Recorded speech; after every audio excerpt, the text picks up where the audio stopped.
Podľa štatistiky Ústavu informácií a prognóz školstva sa miera nezamestnanosti absolventov stredných škôl v minulom roku pohybovala na úrovni 17%.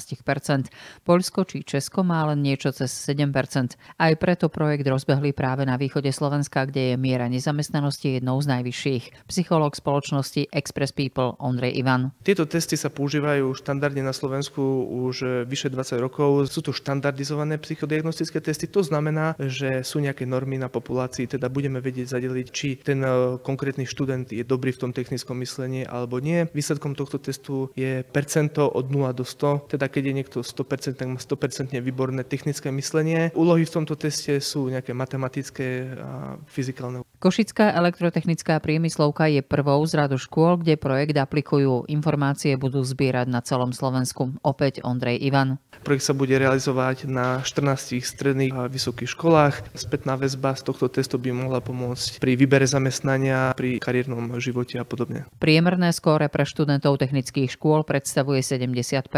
Cez túto hranicu sa v Košiciach dostala polovica študentov, ktorí sa na pilotnom testovaní zúčastnili.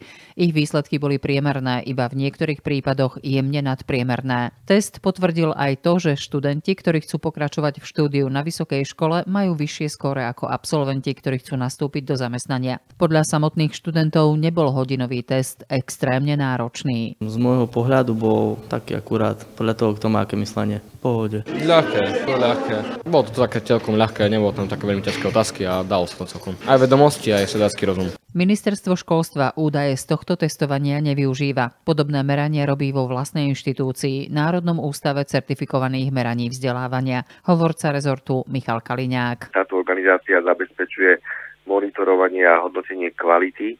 To znamená, že sleduje napríklad kontinuálne procesy zlepšenia alebo zhoršenia výsledkov vzdelávania, dosah výkonnostných a kvalitatívnych cieľov a podnetov. Tiež aj sleduje napríklad externé a interné hodnotenia, porovnáva školy a takýmto spôsobom aj sleduje a vyhodnocuje dosah jednotlivých rozhodnutí. Elektrotechnická priemyslovka v Košiciach patrí ku školám, absolventi ktorých spravidla nekončia v evidencii úradov práce. Prispieva k tomu aj možnosť duálneho vzdelávania, ktoré škola rozbehla so zamestnávateľmi v oblasti informačno-komunikačných technológií. Riaditeľ školy Štefan Krištín. Veľká skupina našich absolventov odchádza na univerzitu, najmä na elektrotechnickú fakultu.